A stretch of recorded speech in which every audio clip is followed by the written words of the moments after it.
The first time Arjun Mehta saw the black foal, dawn was barely a whisper on the horizon.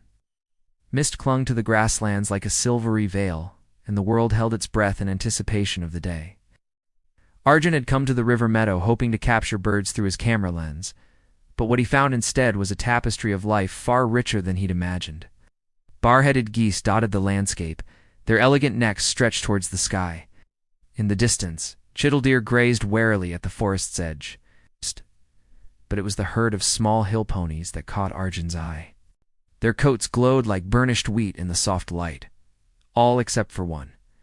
A tiny foal as dark as a moonless night, with a single white star blazing on its forehead. Crouching behind an old termite mound, Arjun raised his camera.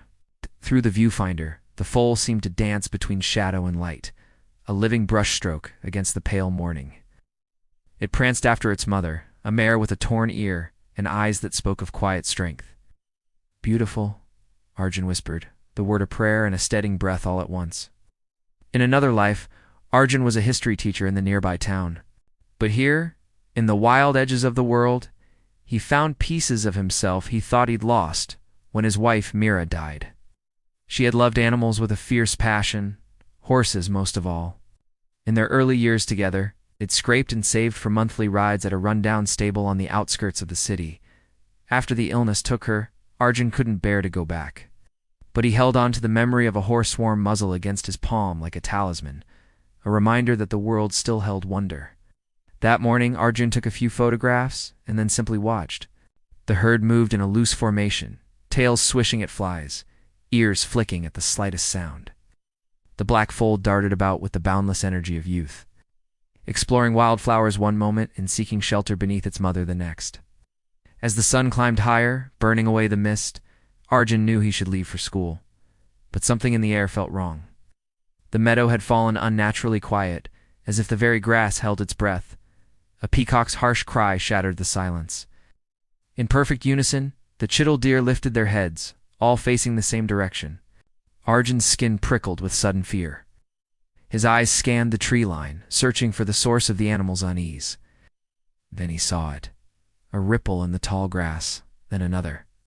His heart nearly stopped as he made out the unmistakable orange and black stripes of not one, but 3 tigers slinking through the scrub. The effect on the pony herd was instantaneous. Heads snapped up like flags in a gale. The mare with the torn ears snorted in alarm, placing herself protectively between the foal and the approaching danger. The herd stallion, a grizzled bay with a swayback, screamed a challenge and began herding the others into a tighter circle. But the tigers had the advantage of stealth and patience. They fanned out in a deadly crescent, using every bit of cover to close the distance. Arjun knew the rules. Living on the edge of a wildlife reserve meant respecting nature's harsh balance. He'd sat through countless conservation meetings, all hammering home the same message: do not interfere. Nature's mathematics were cold and unsentimental. Yet when the black foal stumbled, its gangly legs tangling as it tried to pivot, something primal in Arjun's chest overrode all logic. "Hey!" he shouted, leaping to his feet. "Hut!" His voice shattered the tense silence like a gunshot. He waved his arms wildly, but the tigers were no village dogs to be scared off so easily.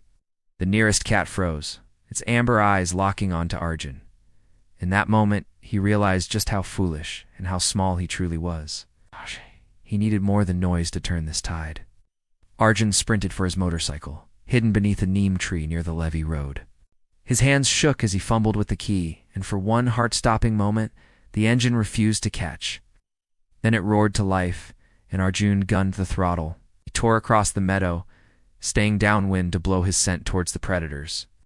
The black foal, startled by the noise, bolted in a panic. Its mother raced after it, desperate to protect her child. One tiger lunged and missed, another turned, torn between chasing the horses and facing this new mechanical threat. Arjun swerved wildly, horn blaring, kicking up a storm of dust as he aimed straight for the big cats. He didn't want to hit them, just break their deadly focus. At 10 meters, the lead tiger spun to face him. Arjun's world narrowed to absurd details. Whiskers flared like frost. Black lips curled back from gleaming fangs. A small scar above one eye. He twisted the throttle hard, sweeping past close enough to smell the tiger's musky scent. A massive paw slashed the air where he'd been a heartbeat before. Arjun circled back, his heart pounding. The herd had broken into a full gallop, hooves thundering across the plain. But the black foal was lagging, its right foreleg clearly injured. It stumbled again, and one of the tigers broke formation, angling for a perfect intercept.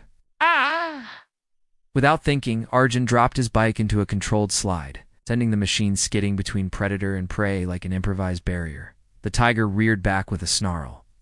The motorcycle toppled, its horn jammed in a monotonous wail. Arjun scrambled to his feet, grabbing the only weapon at hand, a fist-sized rock. He hurled it with all his might, striking the tiger's shoulder. The big cat's gaze snapped to him, and Arjun felt truly terrifyingly small. A second scream split the air, the stallion voice ragged with fury.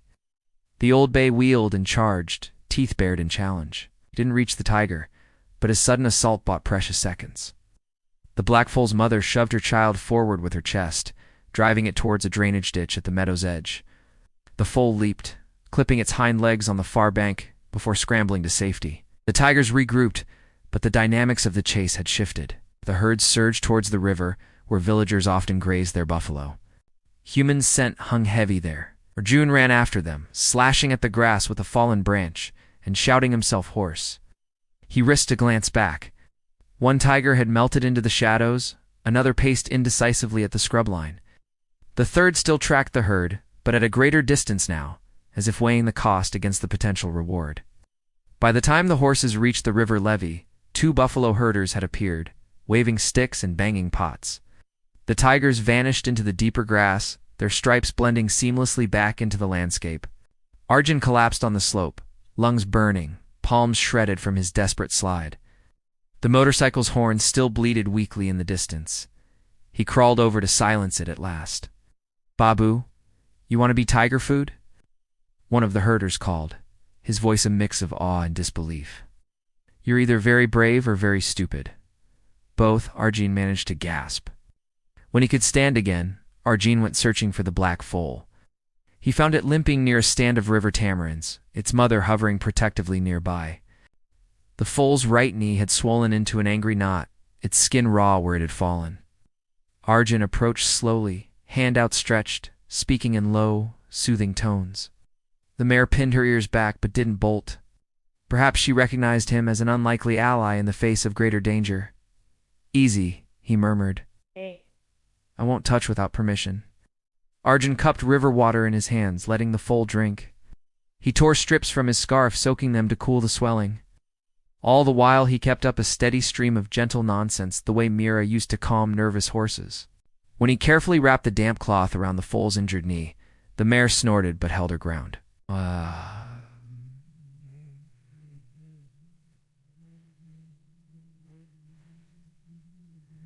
Forest guards arrived soon after, alerted by the herders. They listened to Arjun's breathless account, with a mixture of wonder and stern disapproval. "You got lucky," one said gruffly. Tigers don't usually respect luck. They urged Arjun to leave the animals be. The herd would return to the village once the adrenaline wore off. Reluctantly, Arjun stepped back. He watched until the foal could bear weight again, until its mother nudged it along the open path where ambush would be difficult. Only then did he right his battered motorcycle and coax its engine back to life. That night, in his small house on the edge of town, Arjun cleaned the grit from his palms and tried to sleep. Every time he closed his eyes, he saw orange stripes surging through tall grass.